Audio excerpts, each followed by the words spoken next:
à tous et bienvenue sur Une lectrice de plus. Je vous retrouve aujourd'hui pour une nouvelle vidéo et je vais vous présenter toutes mes lectures de janvier. On fait le point sur tout ce que j'ai lu sur ce premier mois de l'année. Et il y a quand même pas mal de lectures, même s'il n'y a que 3 romans. Mais je suis quand même contente et je vous présente ça tout de suite. On va donc commencer ce point lecture avec toutes mes lectures graphiques, donc BD et manga. Et je commence avec un manga.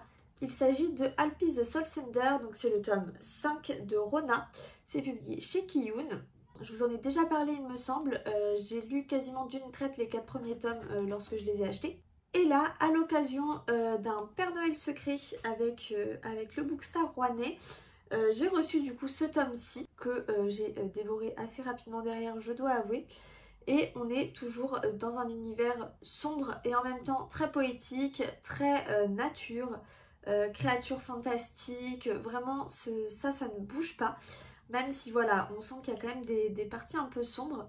Et on continue de suivre Alpi qui essaye à sa manière de sauver ces êtres magiques, ces êtres divins, qui essaye de toute sa bonne volonté d'aider tous les gens, même ceux qui ne sont pas forcément bienveillants, qui ne sont pas forcément des personnes très bonnes. Mais voilà, elle y met tout son cœur et c'est vraiment adorable à voir, les dessins sont juste sublimes. Et dans ce tome, on peut rencontrer de nouveaux personnages. On a une nouvelle intrigue qui se met en place au-dessus en fait de la principale. Et il y a des petits retournements de situation qui arrivent. Donc j'ai hâte d'avoir la suite puisqu'il me reste plus que 2 tomes pour finir la saga. Donc j'avoue que je n'ai qu'une hâte. Ensuite, j'ai également reçu un deuxième manga lors du Père Noël secret dont je vous parlais. Et il s'agit du tome 2 de l'Atelier des sorciers de Kamome Shirahama, publié chez Pika. J'ai adoré ma lecture parce que voilà, les graphismes sont super, les personnages sont vraiment trop mignons. Mais étant donné que ça fait plusieurs années que j'avais lu le 1, j'aurais peut-être dû le relire avant de me lancer dans celui-là parce que du coup j'ai été un petit peu perdue au début. Même si ça revient vite, c'est comme le vélo, ça se perd pas. Et un petit peu plus difficile de rentrer dans l'histoire et j'ai peut-être moins apprécié que ce que j'aurais pu. Ici on suit des apprenties sorcières et leur maître, je sais plus comment ils l'appellent, mais et leur enseignant. Et l'une d'entre elles est à l'origine humaine et ne devrait pas pratiquer la magie. Et donc on suit son apprentissage tout au long du manga.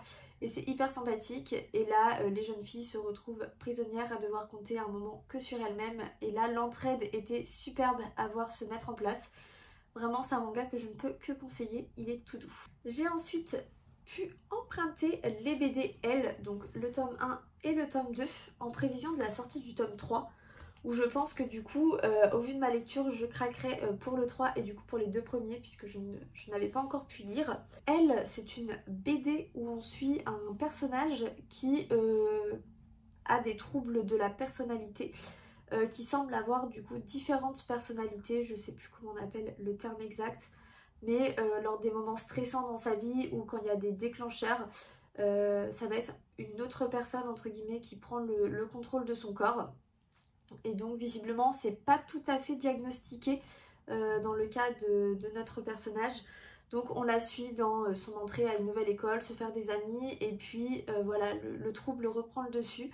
C'est hyper intéressant d'un point de vue psychologique de voir tout ce que ça peut engendrer en fait, de voir ces réactions qui changent sans explication plus que ça. J'ai trouvé ça hyper intéressant pour voilà, le côté psychologique, le côté scientifique. Et c'est une lecture qui se lit très facilement, qui est très agréable. Les designs, enfin les illustrations sont très sympas. Et donc quand elle change de personnalité, voilà, c'est bien identifié avec du coup le changement de couleur de cheveux. Donc au début je me suis posé la question personnellement de savoir si dans la vraie vie ça changeait. Je voyais pas comment c'était physiquement possible. Mais je pense que c'est vraiment juste une façon en fait de prévenir le lecteur. Et j'ai trouvé ça hyper intéressant d'utiliser ça. Parce que sinon on n'aurait clairement pas compris du tout. Et du coup le tome 2 est dans la même lignée, un petit peu plus sombre. J'ai préféré quand même le tome 1 je pense, dans la globalité. Mais voilà, le 2 était aussi super. Et je ne peux que vous les conseiller parce que vraiment pour aborder les troubles c'est hyper intéressant. Dernière lecture graphique du mois de janvier et pas des moindres puisque j'ai lu l'intégrale de la saison 1 de Lou, c'est-à-dire les 8 BD originelles, donc tout ce qui se passe avant Lou Sonata. C'est écrit par Julien Nil et c'est publié chez Glénat. Donc j'ai du coup acheté l'édition intégrale pour que ce soit plus simple, et comme ils l'ont refait au format de Lou Sonata, ça ne posera pas de problème de collection. Mais je me suis fait l'intégrale, donc il y a 8 BD au total. En les lisant, je me suis rendu compte que j'avais déjà plus ou moins lu les tomes 1 à 5. 4 sur 5, je crois que voilà, j'ai des doutes, mais ça me parle. Donc on suit Lou, qui est une jeune collégienne, je crois, à l'origine, ou lycéenne. Une jeune adolescente finalement, qui vit donc seule avec sa mère et du coup son chat qui va arriver assez rapidement. Et voilà, on la suit, elle, sa meilleure amie, elle est amoureuse du voisin de l'immeuble d'en face. Vraiment la vie d'ado, et donc on suit tout ça à travers sa vie. Et ça par contre, j'ai trouvé ça hyper cool de voir un peu ces moments de vie en fait de la vie adolescente qu'on va tous plus ou moins croiser ou qu'on a croisé, et j'ai trouvé ça assez sympa de les voir mis en image. Il y a un gros mais, ce livre est une grosse déception. Finalement je ne sais pas si je lirai Lou Sonata, je suis encore en perplexe, je ne sais pas. J'ai vraiment bien aimé les 5 premières BD. Parce qu'on suit Lou adolescente, on la suit dans sa vie d'ado, voilà, elle a les copines, les amours. Il y a vraiment ce côté tranche de vie ado que j'ai adoré, même si voilà, pour moi c'est pas la lecture de l'année, ça vaut pas tout ce qu'on en entend parler, ça se lit, mais c'est pas non plus fou. Et là vient le problème avec la partir de la BD 6, où pour moi ça ne l'a pas fait du tout. Il y a vraiment un clivage entre les premières et du coup à partir de la BD 6, on n'est plus du tout dans le même esprit. On a vraiment changé toute la ligne éditoriale en fait de la BD, de la série. J'ai pas compris où ça devait nous emmener. J'ai quand même lu 7 et 8, mais vraiment en fait j'ai pas compris. Je trouve qu'il y a vraiment un clivage. On ne sait pas où l'auteur veut nous mener. À un moment j'ai cru à voilà, finalement elle se réveille à la fin et c'était un rêve, et voilà, pour généralement tout rattraper avec ce genre de scénario, sauf que c'est pas arrivé. Donc en fait, je ne sais pas quel était l'objectif. Je suis passée à côté, ça m'a ennuyée, je suis ressortie sans comprendre tout ce que ça devait dire. Voilà, vraiment, j'ai presque détesté clairement la BD 6. La BD 7 était un petit peu mieux, plus dans la lignée des 5 premières, et d'ailleurs elle est censée en fait être la 6ème. Ça c'est pareil, j'ai pas compris pourquoi il y avait eu un dérapage comme ça, mais à la limite passons. Et la 8 était un peu mieux, mais c'était pas ça. Donc je suis déçue et je ne sais pas ce que donne en fait Lou Sonata, et j'avoue que je ne sais pas si j'irai dessus, parce que j'étais tellement déçue par celle-ci que est-ce que je vais continuer à tenter la chose alors que c'est pas mon style à l'origine et que ça ne me plaît pas forcément. Je ne sais pas, je me laisse le choix, la réflexion. On verra bien. Mais ce qui est sûr, c'est que ça ne vaut pas le dessin animé que j'ai regardé durant mon enfance, et ça ne vaut pas les 2-3 premières BD qui étaient vraiment superbes. Et voilà, vraiment il y a un gros flop sur la fin. Je ne sais pas ce que vous en avez pensé, dites-moi en commentaire si vous aussi vous avez été déçus, si... Dites-moi, j'ai vu que j'étais pas la seule, j'ai lu pas mal d'avis sur Livre Addict qui disaient la même chose, donc ça m'a rassurée. Mais du coup je ne comprends pas tout l'engouement qu'on porte autour de Lou, qu'on voit partout sur les réseaux, sur Instagram et tout. On passe ensuite aux lectures romans, et je vais enchaîner directement avec un flop, comme ça ils seront tous passés. Et pour moi le flop, ça a clairement été Sillage de Joanne Richoux, publié chez Pocket Jeunesse.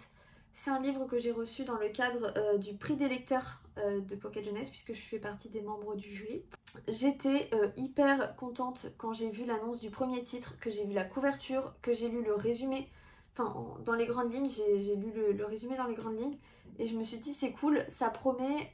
Le Parfum, c'est un livre inspiré du roman Le Parfum de, je ne retiens jamais son nom, C'est inspiré, du coup, c'est une sorte de réécriture moderne du livre Le Parfum de Patrick Süskind, qui date de 1985. Et je me suis dit c'est cool, c'est un livre que j'ai envie de découvrir, que j'ai pas encore eu l'occasion de lire, mais qui me fait envie. Là on est sur une réécriture moderne avec voilà toute cette thématique du parfum. Le livre était sublime. Je me suis dit il est court, ça va se faire hyper vite, très bonne lecture. Et ben non, clairement non. Donc du coup, réécriture du parfum, on suit une jeune femme qui arrive dans la vie citadine à Paris. Parce que en fait elle rêve de devenir créatrice de parfum, elle a une vraie passion pour le parfum. Cette passion elle va même au-delà puisque elle est ce qu'on appelle un nez. En fait elle peut sentir les odeurs, décrire les odeurs, vraiment il y a quelque chose un peu comme on a l'oreille absolue avec la musique, mais on peut être un nez avec le parfum. Et donc elle a cette particularité et donc voilà, commence sa vie étudiante entre guillemets puisque visiblement elle fait pas d'études à Paris. Où elle travaille au début dans une sorte de Sephora un petit peu, mais de parfum, Nocibé, voilà, une sorte de chaîne. Et bon, visiblement ça correspond pas à ses attentes. Et elle va finir par devenir obsédée par la création de son propre parfum au point d'en devenir folle. Et à ce moment-là va se poser la question de est-ce qu'on distingue l'œuvre de l'artiste, puisque ici le parfum va être vraiment considéré comme une œuvre d'art en fait, la confection du parfum. Est-ce qu'on les distingue de l'un ou l'autre? Jusqu'où est-ce qu'on peut aller? Jusqu'où est-ce qu'on a le droit d'aller pour créer, pour laisser libre cours à sa fibre artistique? Donc les questions qui se posent sont hyper intéressantes, mais alors j'ai pas du tout accroché à la plume. Qui soi-disant se voulait enivrante, impossible à lâcher, addictif, vraiment avec un rythme où en fait on peut plus lâcher les pages. J'ai pas du tout eu ce sentiment, vraiment j'ai eu le sentiment que c'était voilà, une lecture hachée, avec des moments entrecoupés sans trop savoir où on en était, des passages où on comprend pas trop d'où ils sortent. Et j'ai pas du tout accroché avec le personnage de Jade qui est le personnage principal. J'ai trouvé qu'elle passait de deux extrêmes en un claquement de doigts sans explication plus que ça. Alors oui, il y a un déclencheur, mais j'ai trouvé que ça allait vite, il y avait peu d'explications, c'était juste embrouillé et c'est hyper long à démarrer, très sincèrement. C'est un livre qui fait même pas 300 pages et je crois qu'il y a un semblant d'intrigue qui commence à se dessiner sur les pages 150. Et vraiment pour moi c'est juste trop long, trop long. Il n'y a même pas un univers à mettre en place comme on pourrait l'imaginer en fantasy, puisqu'on est vraiment à Paris. Donc beaucoup trop long pour moi, ça l'a pas du tout fait. J'ai accroché avec presque rien, si ce n'est voilà cette addiction au parfum et tous les termes techniques du domaine du parfum. Ça j'ai apprécié, découvrir vraiment des choses sur le parfum. À la limite découvrir des choses plus historiques sur le parfum, pourquoi pas, même si ça m'a pas passionné. Mais voilà, on sent qu'il y a du travail, mais moi ça l'a pas du tout fait. J'ai vu quasiment que des bons avis dessus, donc j'avoue que je suis un peu à contre-courant sur celui-là. Mais voilà, pour moi c'est clairement une déception parce que j'en attendais beaucoup et voilà, déçue complètement. J'ai ensuite commencé l'année avec Le Trône des Sept Îles de Adaline Grace, publié chez De Saxus. Donc c'est un tome 1, c'est une duologie, donc il ne me reste plus que le tome 2 à lire. Et je me suis lancée sans grande conviction, j'ai envie de dire, je savais pas trop à quoi m'attendre. Je ne suis pas déçue, c'est pas non plus la lecture de l'année, mais ça m'a quand même bien emportée et il y a eu un moment où ça a été très addictif et j'ai eu beaucoup de mal à le lâcher. Donc j'avoue que la dernière partie, je l'ai mangée assez rapidement. Ici, on se retrouve dans un royaume où il y a comme des mini-royaumes. En fait, c'est plein de petites îles et chaque île a sa particularité. Donc, elle est représentée par une pierre précieuse et possède une magie en particulier. Donc, on a la magie des âmes pour la famille royale. On a la magie des enchantements, la magie des éléments. Je ne sais plus les autres, mais voilà, il y a une magie par île. Et on suit donc Amora. Alors oui, le prénom m'a dérangée du début à la fin. Mais on suit Amora, une jeune fille héritière. Donc qui, elle, pratique la magie des âmes qui est réservée à la famille royale et qui doit prouver à son peuple qu'elle est capable de maîtriser sa magie puisqu'il y a un côté un petit peu dangereux avec cette magie. Si on la contrôle pas, elle prend le dessus et en fait elle nous rend juste complètement fous jusqu'à ce qu'on tue tout le monde. Enfin voilà, il y a un côté bestial qui en ressort. Donc pour accéder au trône, elle doit prouver qu'elle maîtrise cette magie, qu'il n'y a pas de risque à la laisser gérer le royaume. Et vous vous en doutez, tout ne va pas se passer comme prévu, bien entendu. Et elle va se retrouver à mener l'enquête sur un bateau. Voilà, elle va fuir sur un bateau avec à l'origine plutôt des inconnus. Et va s'en tirer toute une aventure. Et elle va finalement découvrir son royaume, puisque depuis toujours son père lui refuse de sortir, lui refuse de visiter toutes les îles, de visiter son royaume. Il lui dit qu'elle doit attendre d'être validée par le peuple, voilà, d'avoir passé cette cérémonie. Et elle va finalement se retrouver à voguer et à découvrir tout son peuple, toutes ses îles. Et tout se passe pas comme prévu, puisque tout n'est pas si rose, le peuple ne va pas si bien. Et c'est assez prenant. Il y a des éléments que j'aurais pu voir venir, mais j'avoue ne pas avoir cherché à deviner ce qui allait se passer, donc ça m'a pas dérangé, même si voilà, il y a des choses qui sont quand même plus ou moins évidentes. Et je pense que je vais lire le tome 2 assez rapidement parce que j'ai très envie de savoir où on va. Et il m'en reste plus qu'un, donc ce serait dommage. Mais voilà, ça reste une très très bonne lecture, même si on n'est pas sur le coup de cœur, parce que voilà, c'est pas hyper original. On est sur un bateau, il y a forcément une sirène, il y a forcément le monstre des mers. Voilà, il y a tous les codes en fait. J'aurais aimé qu'on casse un peu les codes sur ce qu'on connaît.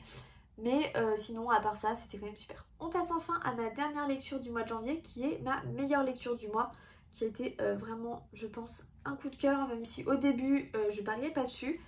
Et il s'agit de L'année de grâce de Kim Liggett, publié chez Casterman. J'avais pas du tout prévu de le lire plus que ça. Et j'ai des copines qui m'ont dit qu'ils allaient le lire. Du coup, j'ai dit, bah vas-y, on fait une LC et tout ça. Donc je l'ai lu en lecture commune. Ça s'est pas du tout déroulé comme on l'avait prévu, la lecture commune, mais au moins on a pu en discuter ensemble.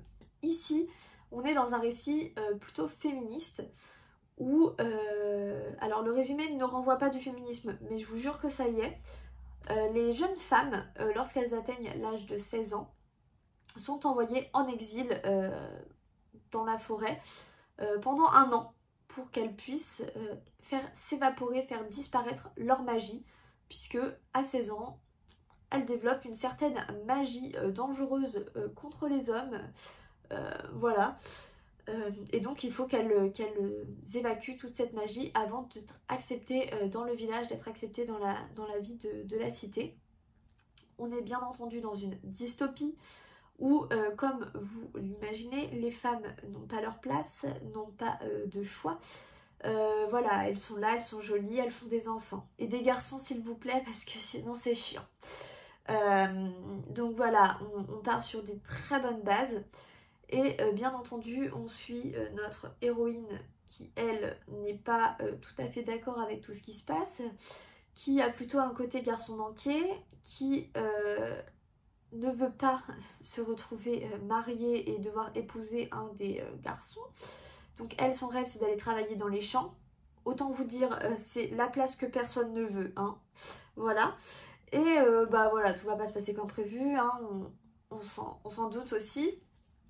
Et donc cette année de grâce, du coup, cette année d'exil, elle l'appréhende puisque c'est un peu un sujet tabou. Personne n'en parle. On sait que toutes les femmes y passent, que toutes les femmes n'en reviennent pas surtout, puisque voilà, elles sont seules. Voilà, bon courage, hein. Mais elles ne savent pas tant qu'elles n'y sont pas, elles ne savent pas à quoi s'attendre, elles ne savent pas ce qui va se passer, si elles seront accompagnées, ce qu'elles vont trouver là-bas. Elles partent avec un pactage, on les accompagne jusqu'à la rambarde, jusqu'à la grille, et puis ciao, bye bye, débrouillez-vous, on revient dans 1 an. Voilà, c'est quand même un peu spécial. Et voilà, c'est un truc tabou, les femmes n'en parlent pas, et on se rend vite compte finalement qu'il se passe des horreurs durant cette année de grâce. Et en fait, quand un groupe part, l'autre revient, et la question c'est toujours combien vont revenir, combien il y aura de morts, et combien vont être recensés parce que il y a des braconniers qui récupèrent. et qui tuent ces jeunes filles durant cette année. Et voilà, si on ne retrouve pas un morceau de leur corps, elles sont pas considérées comme mortes pour le village. Enfin, il y a un truc chelou qui se passe. Et donc, on expulse juste la famille. Et elles ne sont plus... Enfin, elles sont bannies, quoi, clairement. Donc, en plus de potentiellement mourir, il faut que quelqu'un retrouve un bout de ton corps pour le ramener, pour voilà, pas flinguer ta famille. Donc, un peu spécial. C'est un livre que j'ai adoré. Il est hyper addictif. J'ai eu peur au début parce que il y a plein d'éléments hyper prévisibles du début.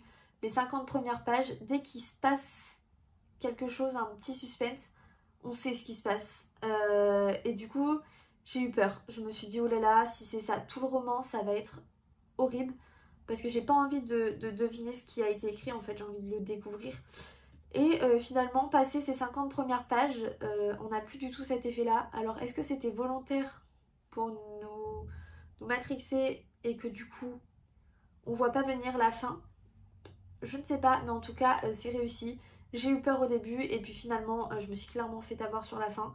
Donc ça, j'ai adoré l'effet de surprise de la fin, mais on a l'impression que ça bombarde de tous les côtés. J'ai adoré le personnage qui est très libre de ses choix. Enfin, j'ai l'impression qu'elle n'a pas peur de mourir et qu'elle va faire ce qu'elle a envie de faire et ce qu'elle pense être bon de faire. Et j'aime cette mentalité. Et je l'ai trouvée très forte malgré tout ce qui se passe. Par contre, quelque chose auquel je ne m'attendais pas et je n'ai quasiment jamais vu passer en fait, ça m'a jamais interpellée. C'est un livre qui est violent. Vraiment, c'est violent, c'est sanglant. Âme sensible, s'abstenir clairement. Alors ça m'a pas dérangée en soi parce que je n'ai pas de problème particulier avec la torture, les violences, le sang, tout ça. Mais je me dis que quelqu'un qui n'aime pas ça, c'est quand même hard tout ce qui se passe dans le livre. Je ne me verrais pas mettre ça dans les mains de n'importe qui, même si les messages derrière, oui. Le livre, non, clairement pas. Il y a même des passages, on en a parlé du coup durant notre essai, il y a des passages qui sont quand même choquants, hein. Franchement, bon, je sais pas ce qui lui est passé par la tête à ce moment-là, mais peut-être penser à consulter, parce que c'est pas bien de penser ça. Mais voilà, c'est super, ce qui ressort, les messages, les morales qui ressortent sont superbes, mais par contre, si vous aimez pas le sang, si vous aimez pas la torture, enfin voilà, n'y allez pas, clairement n'y allez pas parce que faut quand même avoir le cœur bien accroché. Mais oui, c'est un livre féministe malgré ce qu'on peut penser au début. Oui, il y a de la sororité malgré ce qu'on peut penser tout au long du roman. Et c'est juste un super beau livre avec un super beau message. Et moi, il m'a vraiment happé, j'ai adoré. Et voilà, c'est tout pour ce point lecture. Si je comptabilise tous les livres et dont je comptabilise du coup un livre par BD Lou, je suis à 15 lectures au total, 15 livres lus. Alors je compte jamais mes intégrales comme 1 puisque il y a 8 BD donc ça fait 8 BD, il y a 3 romans, ça fait 3 romans. Donc voilà, je suis à 15 livres lus, ce qui est pas mal. Même si j'ai lu moins que ce que j'ai acheté. Ça, vous le verrez dans le book haul de la semaine prochaine. Mais je suis quand même contente parce que j'ai fait des belles découvertes, malgré mes quelques déceptions. Mais j'ai fait de belles découvertes, j'ai eu un coup de cœur et ça fait du bien parce que c'est vrai que j'en ai pas eu trop en 2022. Donc je suis contente de commencer l'année avec une bonne note comme ça. Dites-moi vous en commentaire quel est ce bilan du mois de janvier, qu'est-ce que vous avez lu, si vous avez eu des déceptions aussi ou si vous avez aussi eu votre premier coup de cœur de l'année. Je veux tout savoir en commentaire. Si vous n'êtes pas encore abonné, je vous invite à le faire parce que vous êtes nombreux à regarder sans être abonné, à liker la vidéo. Et moi je vous dis à bientôt dans une nouvelle vidéo.